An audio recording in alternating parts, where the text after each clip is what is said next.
refresh our memories where we did leave off so that it comes together. We really started getting into the meat of the issue of how to conduct war. Again, we remind ourselves we're talking about biblical times and post-biblical times, that from the time of the Roman expulsion until the more modern period of Israel in 1948, it was all theoretical because there was no way to make war or fight war. Like, in other words, if we had laws of kashrut, that did not require only being in the land of Israel. Sometimes when I turn my head while I'm talking, it's that I see more people coming in. So the laws of kashrut remained very viable and meaningful. We lived it, didn't matter where we lived. The laws of Shabbat, and so on and so forth. The laws of war are a very unusual thing because they didn't apply outside of Eretz Yisrael. Jews living in Germany facing destruction, which, by the way, happened every 300 years, not only under Hitler, happened under the Crusades of the 1000s, 1100s, and then it happened during the Black Death of 1348 to 1351. Then it happened again, and then finally, of course, Hitler. So here you have Jews facing destruction. No one's walking around, well, what's the laws of war? How do we apply the laws of war to the situation? It's not applicable. You're basically trying to stay alive and maybe even have to run. So I refresh your memory, first of all of our memories, myself too, that these laws apply very practically. The ethics and values of Jews at war, it essentially only applies when Jews are in Israel, fighting for Israel or defending Israel, because there's no other place. For all the claims of the outsiders, the enemies, about colonialism and imperialism, Jews are not colonialists and imperialists throughout our history. There's a brief period, a John Hyrcanus, a very brief period during the post-Maccabean period. But essentially, we're not a colonialist, imperialist people. So the British are all over the world, India, New Zealand, Margaret Thatcher sending the troops down to the Falkland Islands, the United States, even though we're not so colonialist, we're in Guam, the Philippines, we've been all over the place, and France, Morocco, Algeria, and so on and so forth. Jews haven't been, we're just not, all we want is the land of Israel. And it's kind of pretty well defined, even by the United Nations, the British mandate, the Palestine mandate. That's the land of Israel, pretty much. It's even more than we have, and we don't even contemplate making war to take more of what's on the east side of the Jordan River. But it's very important to remember these laws apply only in that context, only against the nations that are threatening Jews in the land of Israel. And these laws do apply in a Torah state. If the current government of Israel were premised on Torah law and there were a Beit HaMikdash, because that's part of it, you really can't have a government premised on Torah law if there's no Beit HaMikdash. Yes, they could try. None of us wants that. They could try to impose Shabbat and Kashrut. Without a Beit HaMikdash, the whole system doesn't work. The entire premise of a nation that follows Shabbat and Kashrut is premised on a culture and an environment where there's a Beit HaMikdash, where Kohens are offering sacrifices. It's a whole different mindset. The whole culture is different. Without a Beit HaMikdash, you can't really have what religious parties are going to get, a 51% majority and impose Shabbat and Kashrut. Not at all. It's not even in their wildest dreams. All they would like is don't bring bread into the government hospitals on Pesach, and then they're ahead of the game. But that's the difference. So these war laws would apply if there were a Beit HaMikdash. We got to the meat of it last week when we pointed out the 3 steps. When the Jewish Israeli nation is about to go to war, step 1, they must offer the other side an escape route. That's a mandate. They have to be sure there's a way for them to get out, if at all possible. What about applying that to nowadays? Again, we're not now in a Torah state per se, but let's say we want to see Jewish ethics and values. It's a little bit tricky, isn't it? if you were to say to the people of Gaza, we're going to pause, whoever wants to leave Gaza, we're okay, we're not going to stop you. So there's only two ways out. There's the border with Israel, that's a no-go. And no halakhah would say that has to be the way they go. But they go out the Egypt way, and they have an escape route. The only thing is, Egypt is blocking the escape route. So the halakhah would not require Israel to go to war with Egypt to open up an escape route. That's between the Gazans and the Egyptians. And now, if Biden's peer ever manages to stay put and ever goes into operation, it may someday be that that's an escape route. I don't know. It may someday be that that pier becomes the way for Gazans to get out in the hundreds of thousands via the Mediterranean Sea to other Arab countries, Turkey, I don't know where. But the halakhah is you have to offer an escape route. It's not your fault if the other side won't let them out. Number two, after allowing people to escape, those that decide we'll remain, oh, by the way, do you notice what Israel's been doing throughout the war in Gaza? They actually have been doing the next best thing. Nobody does this. They've been dropping leaflets from the sky down for people to read. We are about to come in and attack or wipe out Hamas. And we're giving you advance notice, get out of this region. The following are safe areas for you to go, but get out of here.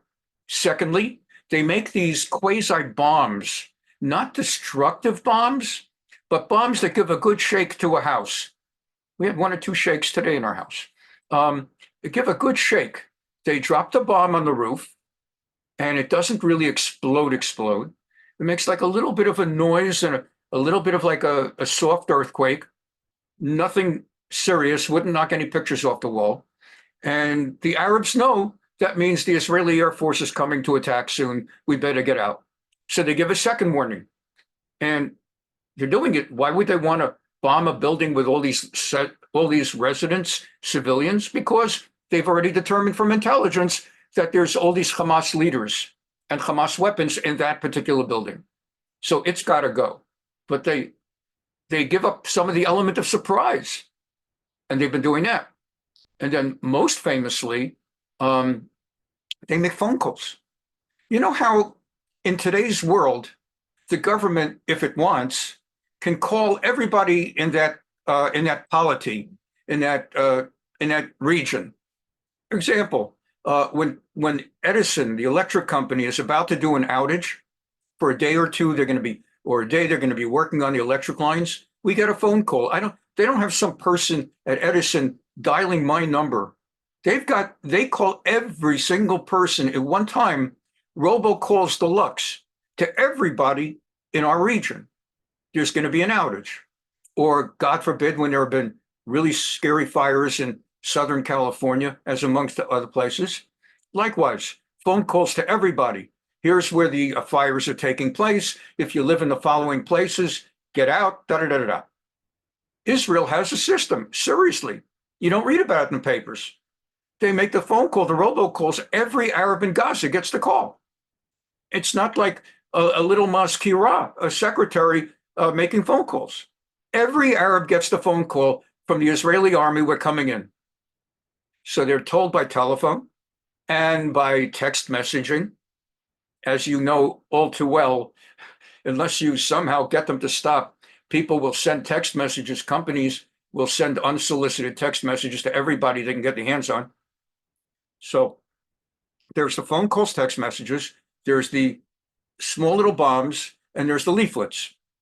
And then on top of that, what happened when Israel was about to go into Rafah? They waited a month, 2 months, 3 months. America said, Biden, Kamala Harris said, there's no way they're ever going to get them all out. You can't go in with all the civilians there. There's 1 million civilians, 1.4 million civilians, and they'll never leave. And Kamala Harris said on ABC News, I've studied all the maps. There's nowhere for them to go. And we know that Israel waited a few months and induced 1 million Arabs to leave Rafah.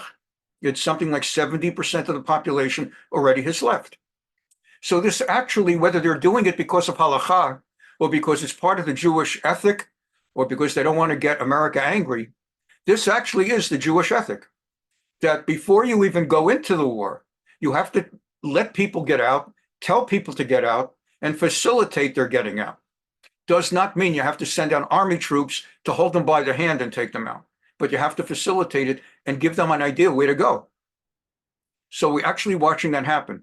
Second step, those who don't leave, you have to offer them peace. You offer them shalom.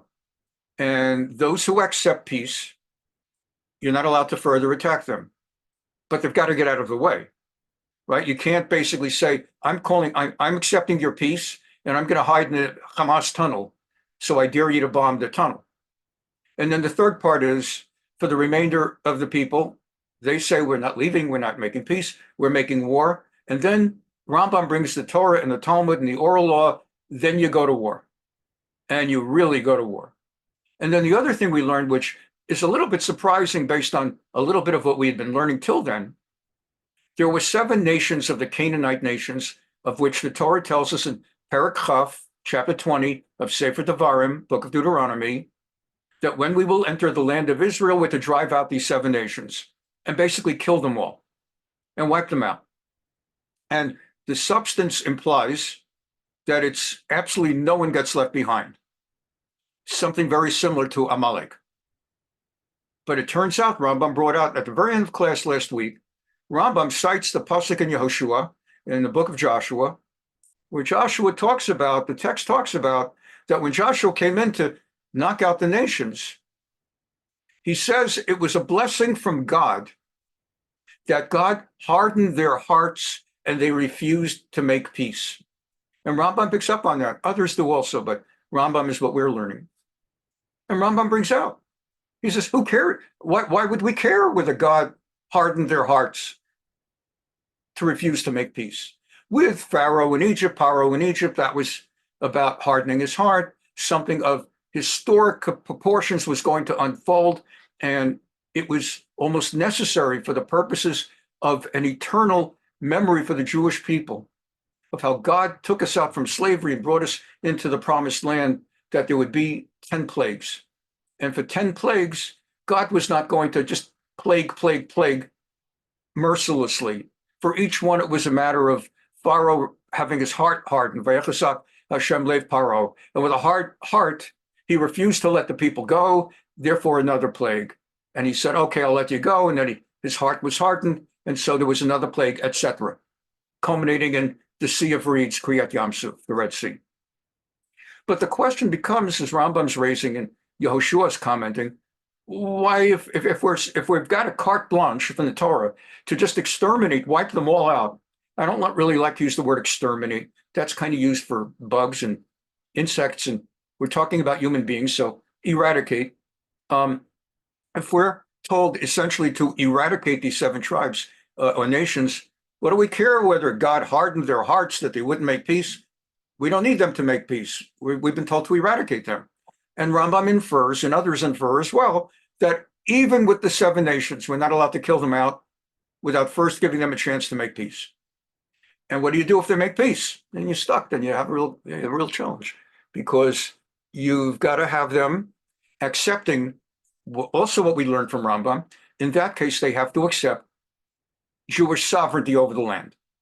In other words, like the Arabs in modern day Israel, there's no problem having Arabs in Israel. They're human beings. The only requirement is they've got to accept you're in Israel and there's Jewish sovereignty over this country. There's a big Star of David on the flag, and the national anthem talks about our yearning of 2,000 years to be a free nation in our land, the land of Israel, Jerusalem. So Arabs were not yearning for 2,000 years to be, in fact, they were yearning for 2,000 years, that we would not fulfill our yearning of 2,000 years. Well, that's the national anthem, that's the flag, and that's the way it goes. But if you're willing to live under those circumstances, equal rights.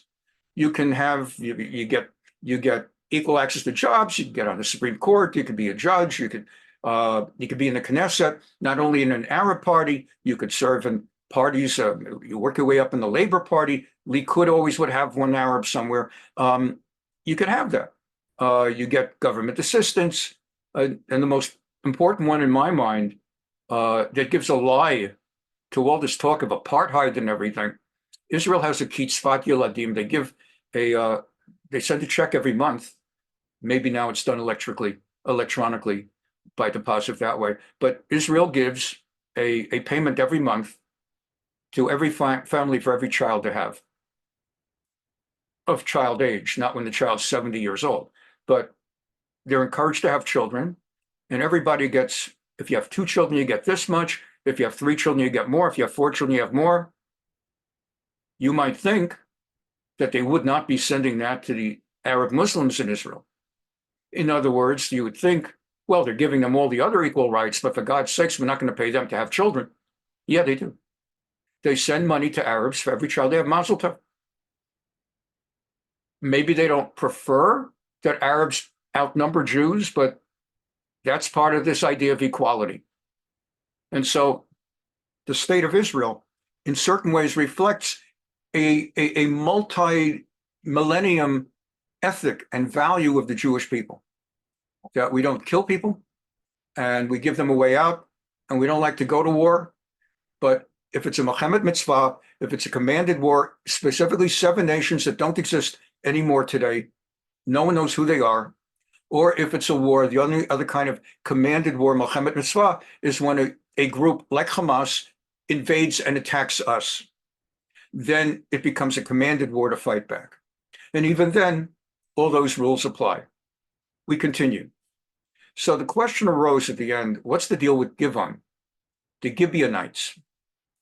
In the book of Yoshua, there's a narrative about a people named the Gibeonites, Givonim. And if we were not allowed to kill them or anyone else in cases where they would offer peace, there's a curiosity in the story. The Gibeonites, the Givonim, they come to Joshua and they masquerade as a different people. They present themselves as a faraway people. Actually, they're Canaanites. They're like a branch of Canaanites, and they're very close to the land of Israel geographically. They're in the land of Israel, but they present to Joshua, here he is killing out one nation after another. And actually they're on the roster coming up. And they come to him, present as a foreign people from far, far away. And we've heard the great things about the Jews and how you've had these great military victories, and we come here to make peace with you.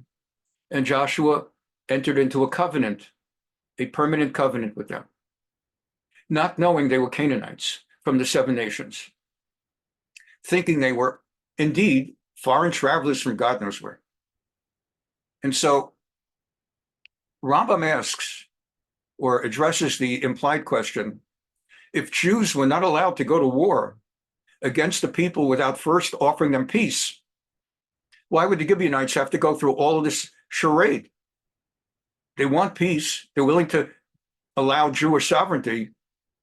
Why didn't they just accept sovereignty of Jews and ask for peace? And he answers, it's because they didn't know our rules. They didn't know our ethic. They thought we're like everybody else, where you go and you offer peace, and the other side says peace, and then you break the treaties. And I don't want to get into it too much, and I don't know which side of Andrew Jackson you're on, but America did not get to have 50 states, or certainly the 48 of the mainland, without occasionally not exactly following through on a promise. We made promises to the Native Americans, the Indians, and we signed treaties. Many times they broke the treaties. Many times they induced the Americans to fight. They were not babes in the woods innocent, but there are plenty of treaties that we made, and it's not pretty when you really learn the history of our broken treaties, or of the march that was imposed on them from Cherokee, North Carolina, through Kentucky, southern Kentucky, and Oklahoma, the Trail of Tears, till they reached Oklahoma. Really some terrible stuff. And America's the best. Other countries also, they make these treaties, they enter into treaties, and they break them. Just look at all the wars between France and Germany over just one small piece of land, Alsace-Lorraine. and they would fight, and they would have a peace, and they would make a treaty. And then when the other side thought they were strong enough, they'd start again. And so it went. And World War I ended with treaties, and then it was World War II. So the Givonim simply did not know that when Jews make a treaty, when they make a promise, they keep the promise. It's like what we were learning 2 nights ago with the Yevusim, the Jebusites.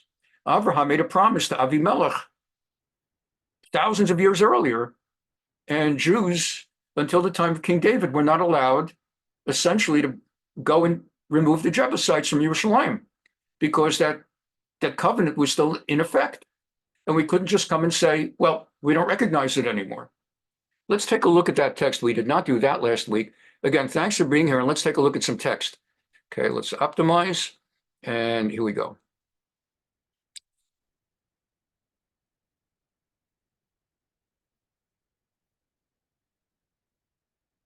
This is from Sefer Yehoshua, chapter 9, Parak Tet. I'll mostly read it in English, just for time to get more material in. Occasionally, I'll shift to Hebrew for some reason. When all the kings west of the Jordan River, in the hill country of the Shphelah, and along the entire coast of the Mediterranean Sea, up to the vicinity of Lebanon. Well, let's see if we can get a picture of that. That's not good. Okay, let's try that one. So here's the Jordan River. And you had all the 7 nations are on this side, not on the east side, really, of the Jordan River, but on the west side of the Jordan River, from the river to the sea. And there's the part along the sea, the Mediterranean Sea. Now we know that area as Gaza. But there's also the beautiful beaches of Tel Aviv and Ra'anana. And so you've got the beaches, and that's a sea. And then there's the hills. If you've ever been to Yerushalayim, for example, it's hilly, the hills of Jerusalem. Hare Yehuda. Odi Shama be Hare Yehuda v'Yechutzot Yerushalayim. That's Hare, not Hare. I jumped in, but other places, the Tanakh talks about the hills of Jerusalem, and you don't need the Tanakh, just visit Jerusalem. It's quite hilly. It has like a San Francisco effect, like that Lombardy Street. And so, in some places. And so some of them were along the sea, and some of them were along there. We come back. And so that's the Chof Hayam Hagadol. That's some of them were at the beach of the Great Mediterranean, and some were at the other side of the Jordan, the west of the Jordan, in the hills, in the flatlands, all the way up to Lebanon. And we're talking about the Hittite, the Amori, the Canaani, the Perizi, the Hivi, and our friends, the Yevusi, whom we learned about 2 days ago. Now the Jews are in. They decided to make war.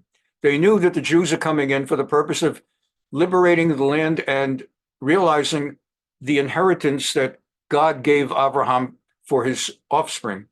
So they didn't want that to happen to them. Now the Gibeonites, who were part of those 7 nations, already had heard what had happened in Jericho when Joshua fought the Battle of Jericho and the walls came tumbling down. And subsequently, there was another rout that they did in a place called Ai. So to avoid being massacred, by Asugam Hema Biorma, they came in a deceitful, masquerading way, and they supplied themselves. They got for themselves sacks that were balim, that were worn out. They artificially aged them, as though that's what their donkeys would be eating their grain from. You know, sometimes they sort of attach a sack to the head of the donkey so its mouth can reach the grain and eat it. They made sure those sacks looked worn out and old. And then no dot yayin balim, they also made for themselves like canteens or such of wine that were made out of skin and were wiped again, made to look old. Umufuka'im, umitzorim, sort of cracked. And furthermore, they made their shoes look old. You could take shoes and rub them against the earth or against the sand for hours and make them look old, rub them out. Umatula operaglehem. And they just made it look that their shoes were all really crummy, worn out. Uslamot balot alehem. And they made their garments, salma, they made, which is like simla, they made their garments and their dresses or whatever to look worn out.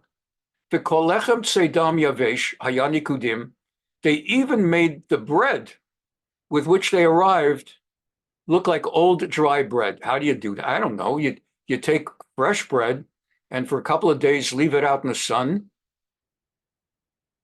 and they left them really like look everything parched and old.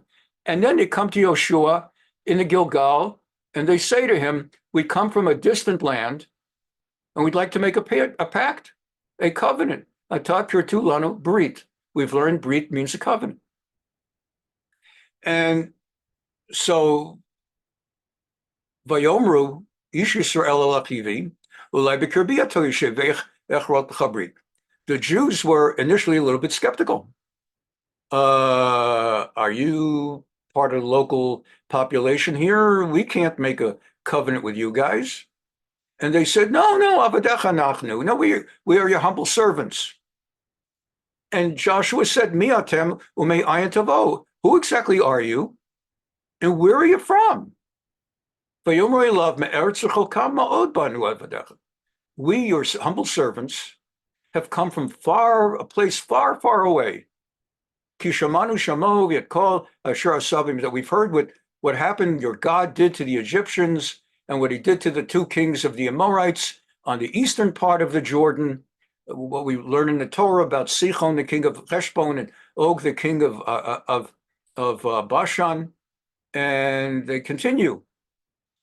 Our sages, our elders of our nation from far away, and all the residents of our faraway nation said to us, guys, take with you some food for the journey and go to the Jews and greet the Jews and tell the Jews, Avadechem anachnu, we are your humble servants. Vatakar tulana brit. And guys, go make a covenant with them on behalf of all of us. And when we get the word, we'll all come. So they continue and take a look. Of course, we're from far away. Zelach menucham. It's tayadnu al tov mibatenu. I mean, take a look. This beautiful bread was fresh. We supplied it from our homes, but for goodness sakes, we've been traveling so long in the desert. Beyom seitenu lalecha alechem. So initially it was cham, which technically means heat, hot bread. In other words, it's just been baked. We had just baked it on the day we left, and now now it's all dried out and it's crumbling. We've been traveling a long time, and look at these water skins of wine that we filled them. They were beautiful. They were brand new, straight from Amazon. And now look at them. They look like we got them from eBay. And the cracking, the Eles Salmotenu, Na'aleinu Balu Merova, and our clothing is all worn out and our shoes are all worn out. Look at us. How could you think we're from nearby? And then what happened was Joshua and his people neglected to consult with God. We have been learning so much about how King David, even before he became king, we've been learning on Tuesday nights about how he would go for the Urim and Tumim and would ask of God. And they had Urim and Tumim. You know, it's easy to forget, but they had Urim and Tumim. There was a Kohen Gadol ever since the days of Aharon, back in the Mishkan in the desert. So, and then there was Pinchas, his descendant, continued, was alive at that time and had the Urim and Tumim. But they did not consult the Urim and Tumim. And so they just acted reasonably, assuming that, well, you know, these people look like they're okay and they're from far away. And They want to make peace, and why not? I mean, we're good people. And so they trusted them and made peace. And they signed a covenant with these people from Givonim, Gibeonites. We continue. So, Vayas lahem Yoshua shalom, vayachrot lahem brit l'chayotam. So Joshua made them shalom and enacted a covenant. Vayeshavu lahem nesiei ha'edah, and the princes of the nation, that would be the heads of each of the 12 tribes, further swore an oath that Joshua is not just doing this on his own behalf, but on behalf of the entire nation. We swear a covenant of peace. And then 3 days pass. Vayhi miktei shloshet yamim, acharei asher kartu lahem brit, vayishmu kol hakrovim ki krovim hem elav. After about 3 days, people started to find out, actually, these guys are locals. How does that happen? I don't know. I could look up commentaries, but it would take time for us right now. It's a little bit outside our field. But you could imagine, like, expressions, dialect. I come from New York, from Brooklyn, which is another place, different from New York. And I remember shortly after I arrived here, one night, I was living in the Valley, and I had to go meet somebody in Santa Monica. And it was a time before Waze and Siri and Alexa, and you had to use what's it called, a Thomas map, if you remember those. So there I am with my Thomas map, driving down the 405, and I'm completely lost, which, by the way, I managed to still do, even with Siri. But with the Thomas map, forget it. There it was on page 936, and F6 or whatever. I'm lost. Open up the window. I see a guy walking. It's nighttime. Excuse me, can I ask you a favor? The guy says, where in New York are you from? What's that all about? I just want to ask him a favor. It took me about 5 years to learn that there's a letter R at the end of the word favor. And it was like a revelation. And at the same time, that there's no R at the end of my sister Ronder's last name. For years, we grew up. Her name was Ronder. And then I only found out my first wife's name was Linder. And then she asked me, why do you always call me Linder? Because that's your name. But there's no R in Linder. I guess we took it from favor. Anyway, so you talk a little bit and you get comfortable for a few days. You act like you have a Los Angeles dialect. And I did that. I would try consciously to figure out what are the main sounds that give away that I'm a New Yorker. So I started being more conscious about pronouncing the R's where I should.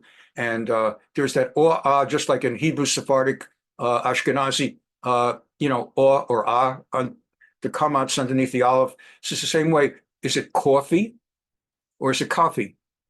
And I started to learn that New Yorkers pronounce it with the commas, and Californians pronounce it more like a patach. And I became conscious of it. But late at night, after 9, 10, 11 p.m., I shift back into New York. I'm tired. I'm back in New York. So in the same way, and also there's expressions, Die Hard, the first Die Hard, the way that Bruce Willis finds out that the blonde-haired guy is really a German bad guy, is there's one point late in the movie where Bruce Willis completely trusts him. But suddenly there's a point late in the movie where the guy makes because the guy's talking not with a German accent, but perfect American accent. And suddenly he says, it's raining dogs and cats. And that's when Willis knew, aha, he's not an American. We say it's raining cats and dogs. So that's probably what happened, that they're hanging around 3 days. And now that they've got peace, they're being casual, they're schmoozing with each other, and they're joking, and you start hearing their accents, and you start hearing their expressions, and you start realizing, I think these guys are local. And these guys might be Canaanites. What did we just do? And so it becomes clear that they're actually something else. 3 days passed, and they learned that they were neighbors. They were close by. So the Jews came on the third day, and they went to their towns, and the towns were Givonim, et cetera, et cetera, et cetera. But the Israelites did not attack them because the chieftains of the tribes had sworn by God that we will honor them with peace. So, lo hikum b'nei Yisrael ki nishba'u lahem nesiei ha'edah. And it caused a big uproar among the masses of the Jews. Why did you, our leaders, do that? Va'ilonu kol ha'edah. You may recognize that word va'ilonu. It comes up from time to time in the Torah when they mumble and criticize Moshe Rabbeinu. And what are you going to do? So they explain, what can you do? The Nesiim respond, Anach nishmanu lahem. Look, we do. We swore an oath. Ba'ata with 9. Lo nuchal l'ngo b'hem. Now we can't hurt them. And that's what it is. So we have to leave them alone. We'll spare their lives, etc., etc., etc. And so they get left alive. Now, Rambam makes the point, well, let's jump, I prepared it here. Rambam makes the point that 2 chapters later, in Yoshua Yerav, Lo hayata'ir asher shlima b'nei Yisrael bilti achivi yoshvei Givon et hakol lakhu b'milchama, that other than the Gibeonites, who actually were a branch of the Hivvites, the Hivi, you remember those 7 nations, the Hivi, Yavusi, Girgashi, Amori, etc., Kanani. So the Gibeonites were a branch of the Hivi called Gibeonites because they lived in Givon, and they made peace, and no other one of the nations made peace. And therefore,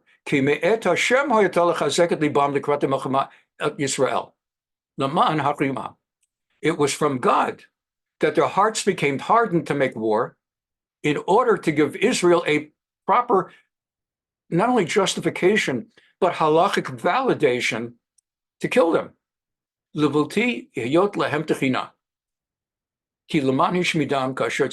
is a very important thing, this idea of a divine validation. Remember, this happens also in the east of the Jordan River in the times of the Torah.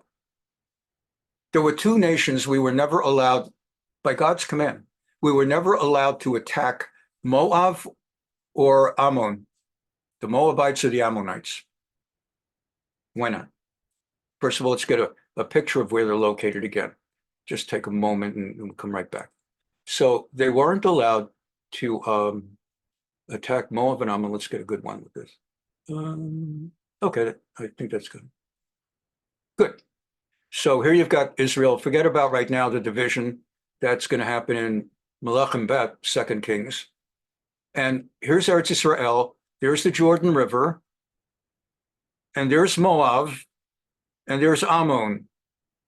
And the Jews were coming through the Sinai Desert to Eretz Yisrael. And there was a real problem because you can't get across from here to here without passing either Moab or Ammon. And the problem was that, number one, it was God's command, we're not allowed to make war with Moab or Ammon. Moab and Ammon were the 2 offspring.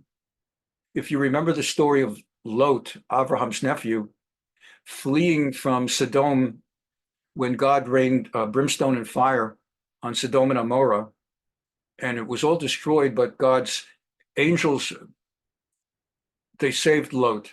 They offered to save his whole family, but most of his daughters had married local Sodomites, and they all mocked him. And the only ones he was able to get out were his wife and his two of his 2 unmarried daughters. And then the wife famously turned around with a pillar of salt. And now Lot is running with his 2 daughters. And they're not named in the Torah. And he's desperately trying to get away from the brimstone and fire, and they find a cave. And the daughters became persuaded, not that Lot said it, not anyone said it, but they became persuaded that the whole world had been destroyed. What they had seen was the whole world being destroyed. And they couldn't imagine that there were other parts of the world that were not being rained upon with fire and brimstone. And they felt that now there are only 3 people left alive in the entire universe are Lot and the 2 of them, and they decided it may be inappropriate, incest, but we've got to become pregnant. And each got the father drunk, and the father impregnated each daughter. And the Torah describes that. It's explicit, and I don't mean explicit that way, but it's not midrash, it's in the text of the Torah. So one of them gave birth and named the child Moav, as in May Av, from father, Moav. And the other Ammon, a more modest name. The first name was highly immodest, and the second name, Ammon, from our the same, we're all from the same family, same nation. And so God made a command to the Jews: you may never attack Moab or Ammon, because Moab and Ammon stem from Lot, who was the nephew of Abraham. And through my promises to Abraham, I've always therefore also, by extension, protect Lot and the Lot family, which is why he allowed the angels to extricate Lot from Sodom and Gomorrah. And there was a third related thing with Edom. You may have seen on that map a moment ago, right beneath Moab and Ammon was Edom. Edom was the alternative name of Esav, the twin brother of Yaakov, who was born to Yitzchak and Rivka. And the Torah tells us his name was Esav, and also they called him Edom because his face was red, etc. God said you're not allowed to attack Edom because of my covenant with Yaakov. He's the son of Yaakov, and therefore those three nations you may never attack. But they had to get through, but they couldn't attack. It was a catch-22. So what happened? God sent other nations to conquer that nation. And then the Jews were allowed to attack Sichon melech Amori and Og melech Bashan. Sichon, the king of Amorites, and Og, the king of Bashan, because they were not attacking Moab or Ammon, or Edom, they were attacking a different nation who simply had come on to occupy that land that previously had been Moab and Ammon. So what you have happening here is that when God makes this kind of command and vow that you may not attack, and it's a holy vow, then you may not attack. And what we've got here is the same phenomenon, that God hardened the hearts of the other nations so that there would be a validation, Kilaman Hashmidam, so that the Jews under Yoshua would be allowed to kill them. Otherwise, they would not have been, just as God directed the course of history, that Moab and Edom and Ammon would be overcome by other nations that would thereby allow the Jews to take that land. So we come back to the Mishneh Torah of Rambam, Perek Vav, halakhah, just reminding you again, when we talk about Shulchan Aruch, we call it like Perek whatever, chapter whatever, Siman whatever, meaning chapter, Seif, meaning the section, Siman and Seif. When we talk about, let's say, Mishneh Torah, we talk about Perek and halakhah. The word halakhah, which normally means Jewish law, in the context of Mishneh Torah simply means section. So this is Perek Vav, chapter 6, halakhah, section 5. Shlosha ketavim shalach Yoshua ad shelo nichnas la'aretz. So Joshua sent 3 writings before entering the land. Harishon shalach lahem misher rotzeh levrach yivrach. First writing was, whoever wants to flee can flee. V'chazar v'shalach misher rotzeh lahashlim yashlim. Secondly, he then sent out, after the fleers fled, whoever still wants to stay and make war, make war. And that's why Rambam then asked him, kind of present this fraudulent image of being a far and away people, if they could have had Tzahal, v'lo kiblu. Because actually Joshua had sent to them, as he did to all of those nations, an offer for peace. And they did not accept it. Why? V'lo yada'u mishpat Yisrael. Because they did not know Jewish law, which is understandable. And they didn't know Rambam. Rambam didn't exist at the time, nor did the Mishneh and Gemara that that he based it on, nor did an internet or other. So they didn't know. So they didn't know that when Jews offer peace, they really mean it forever. And they assumed that ultimately they're not going to have peace. Well,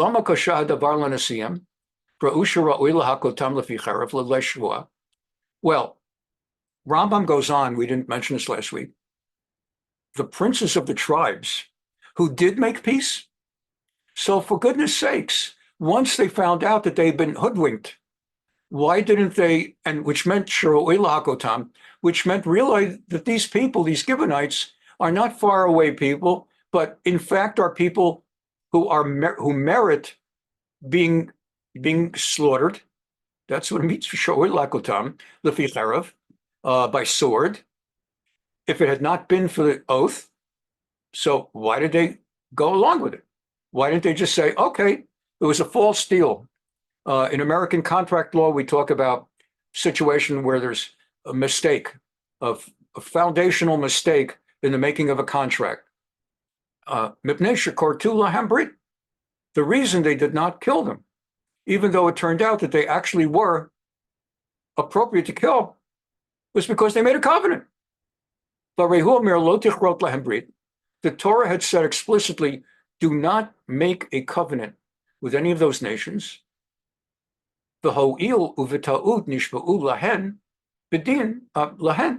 However, inasmuch as, albeit by mistake, the Jews made that oath and vowed a covenant of peace, bidin haya shi'e hargu al shihitum.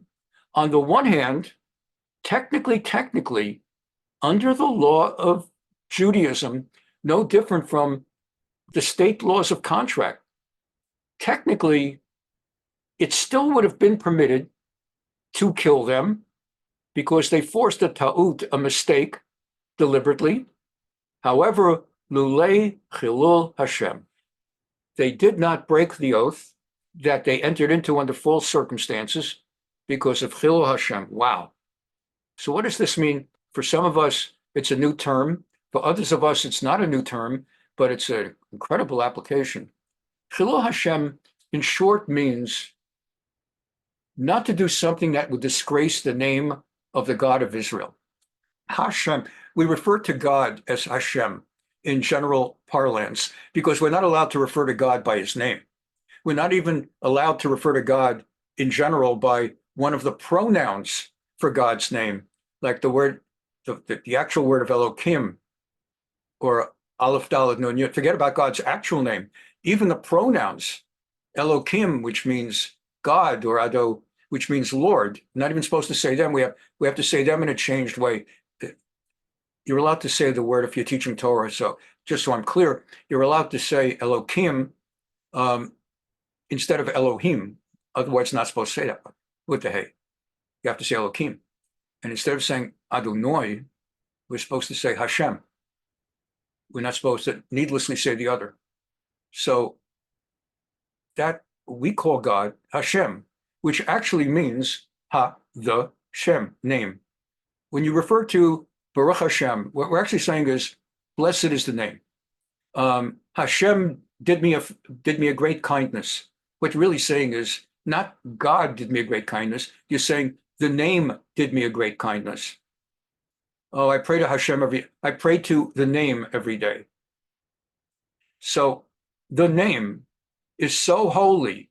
Not only are we supposed to not only forget about pronouncing the name, which can only be pronounced one time a year, only by the Kohen Gadol, only in the Holy of Holies, the Kodesh HaKodeshim, only in Yom Kippur as he was doing the service. So forget about pronouncing the name. You can't even go around pronouncing the pronouns. His name is so holy. And it is important that the nations of the world understand and recognize that Jewish people are a holy people who have a holy Torah that makes us a righteous people. When a Jew does something that causes a great embarrassment, we regularly refer to that as a chilul Hashem. That's a desecration of God's name. What does the word chilul actually mean?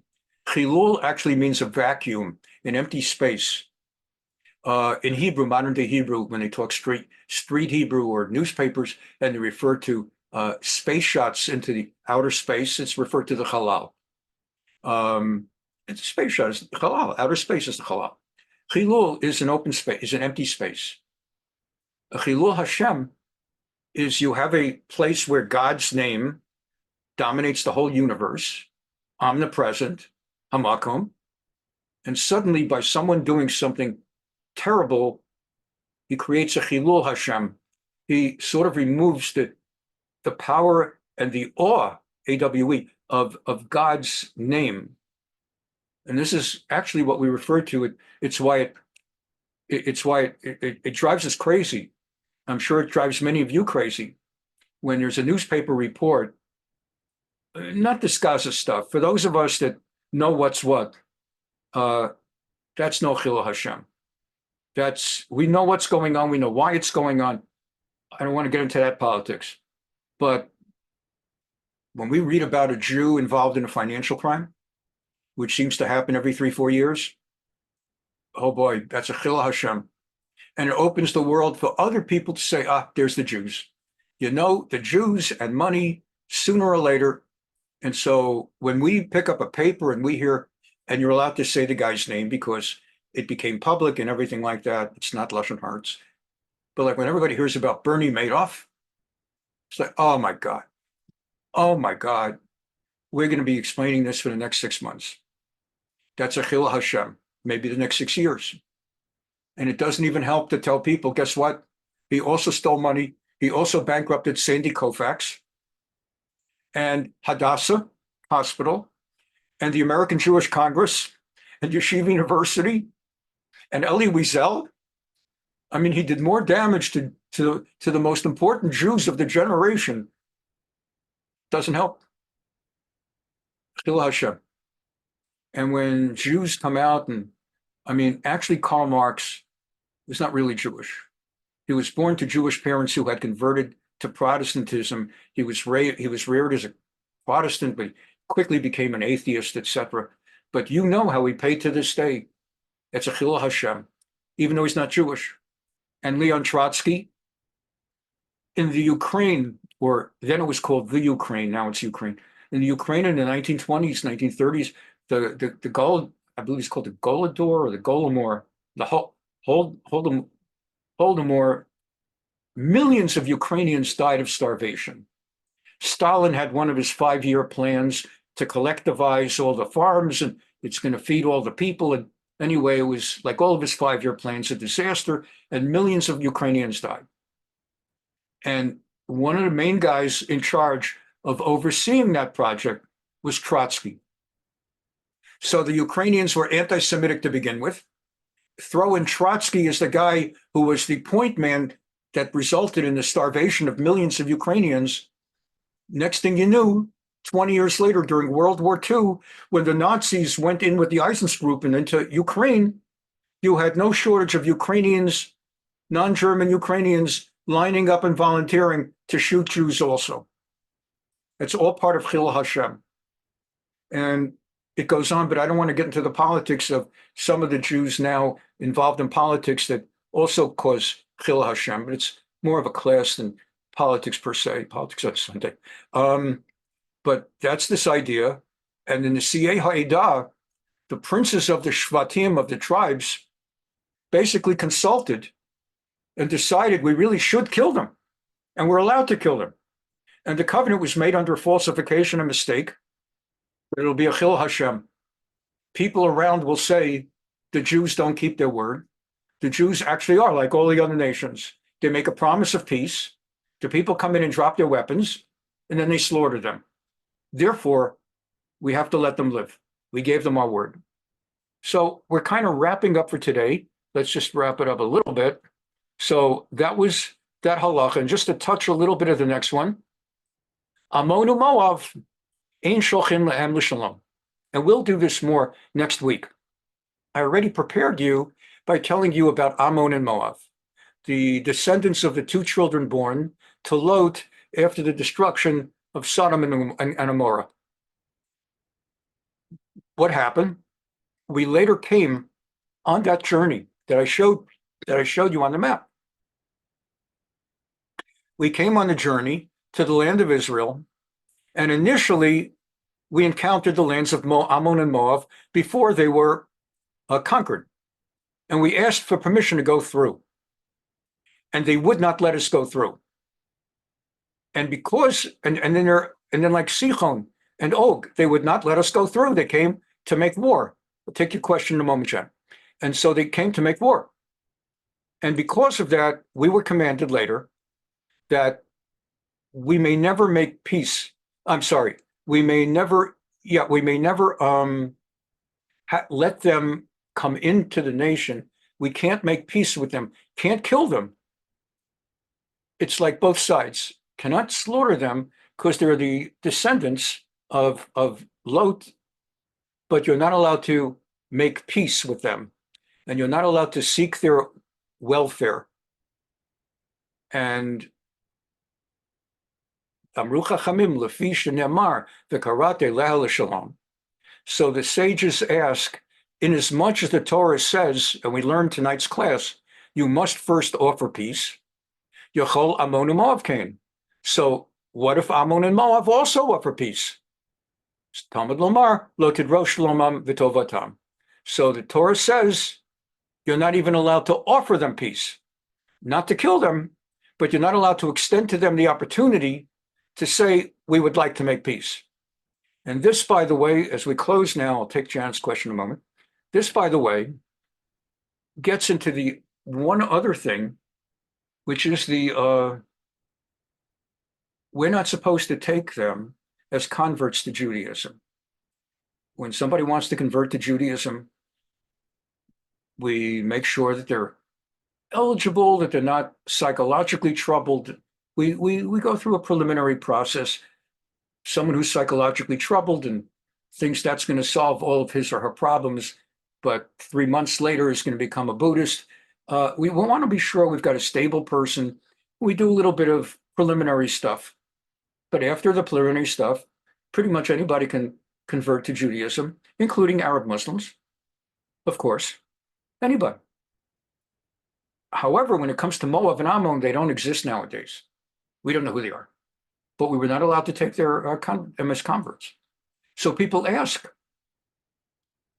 if you're not allowed to take Ammonites and Moabites as converts, and what better time to raise this question anyway than a week before Shavuot? How did we have Ruth? Ruth Hamoaviyah, Ruth the Moabitess, the female Moabite person, had converted to Judaism. She went with her mother-in-law Naomi from the land of Moab into the land of Israel, and the whole book of Ruth is about her. And David HaMelech descends from Ruth, and Mashiach descends from David HaMelech. So that conversion actually made possible, if you think about it, the eventual coming of Messiah from Ruth converting a Moabite person. And the rabbis teach that the way the Torah said it, it referred only to male Moabites and Ammonites, that we're not allowed to take male Moabite or Ammonite people as converts to Judaism, but we are allowed to take females. And so very, very interesting and strange tie-in I didn't expect to have to Shavuot.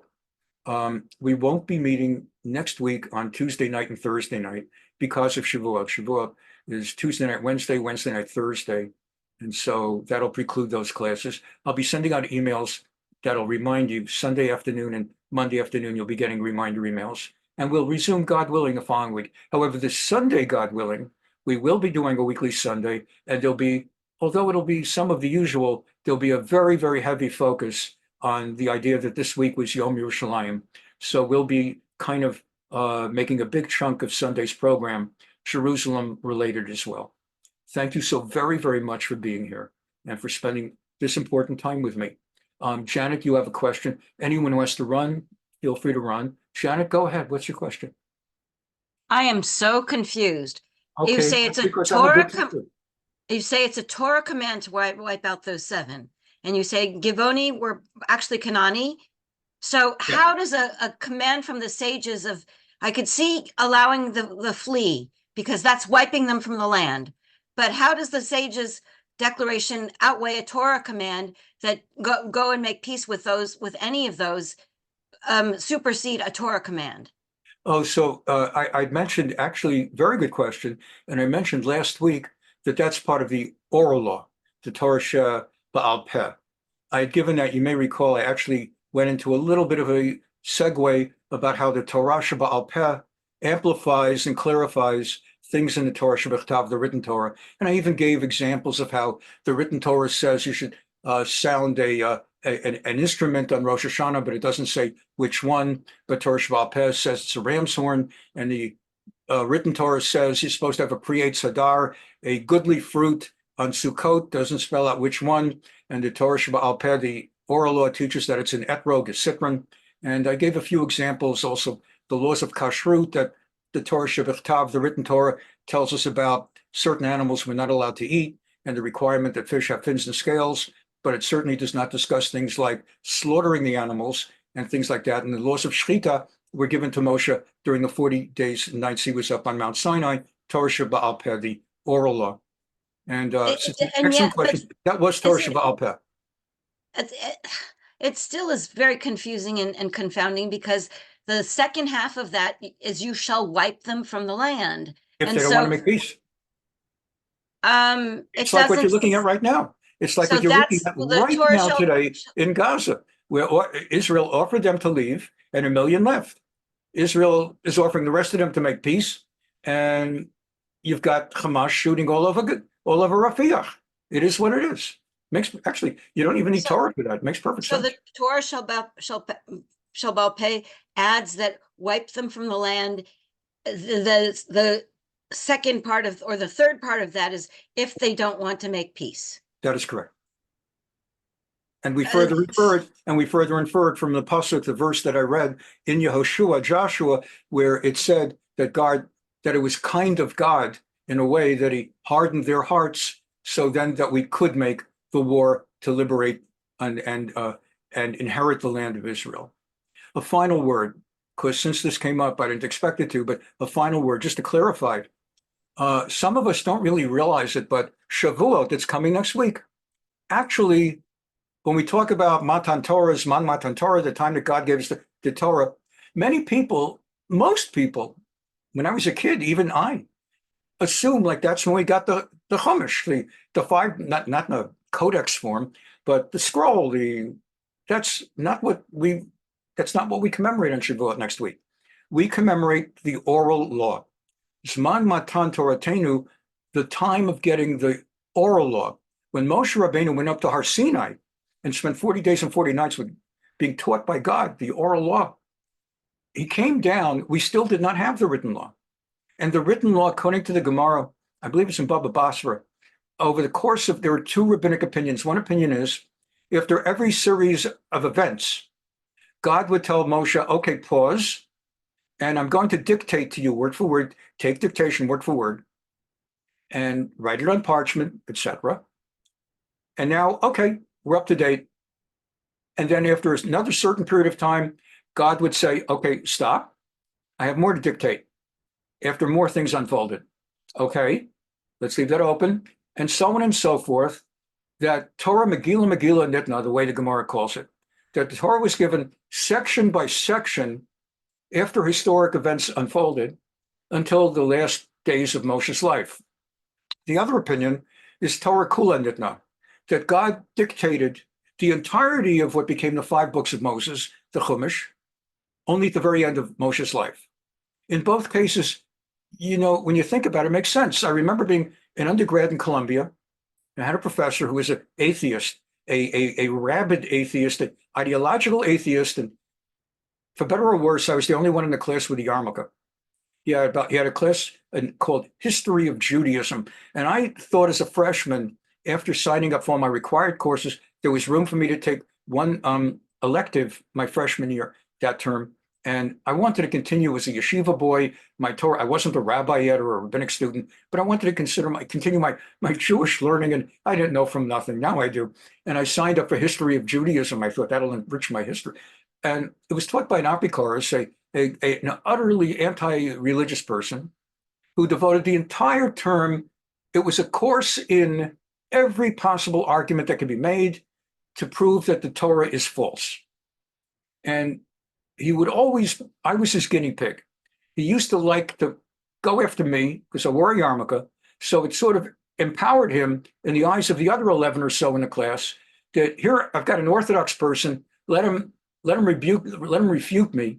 And if he can't, you see, and it was really not good because as a high school graduate, what they teach in yeshiva high school, it's really pathetic. I mean, it's better than public school, but honestly, any of you that have gone to yeshiva high school, we don't really come away with the learning we should out of American yeshiva high schools, at least the modern Orthodox ones.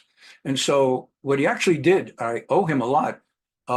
He forced me unknowingly to start going to rabbis and learning while I was a freshman in college. Who knows what would have become of me if it hadn't been for that guy? Maybe I would have become, just one more kid that came out of Columbia, and God knows what would have happened.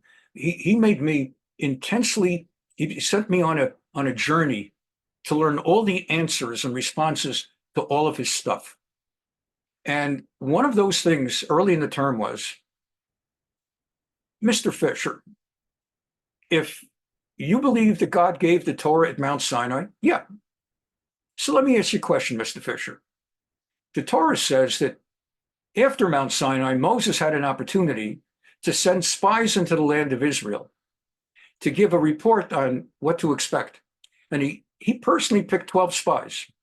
And 2 of them came out the way he hoped, Kalev and Yehoshua, and 10 of them came out and it caused a disaster.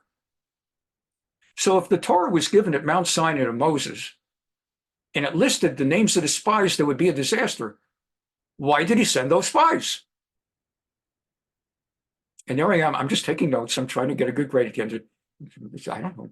It's like my first reaction is, I don't know, but you have to have a poker face and you have to, quickly start thinking. And fortunately, I kind of came up with that answer, that I'm not sure that he received the story at Mount Sinai. I think he received the laws at Mount Sinai. And he says, well, how do you know that? And man, I was saved by the bell. Man, if you've ever heard the expression saved by the bell, forget about a boxing match. When he said, how do you know that? Bing, bing, bing, bing, bing. And the class ended. And that gave me a week to ask my uncle Yaakov and Rabbi Drillman, Zichrono Livracha, and I was all ready the following week. But that's how I learned about that Moshe was not given the written law. And there's so much else. He didn't, according to the Rashi opinion, that he sinned by hitting the rock that gave forth the water. There are many other opinions as to what the sin was. Most actually believe it was not that he hit the rock, but it was something else was the sin when it gave forth the water. And it remains a mystery what the sin exactly was.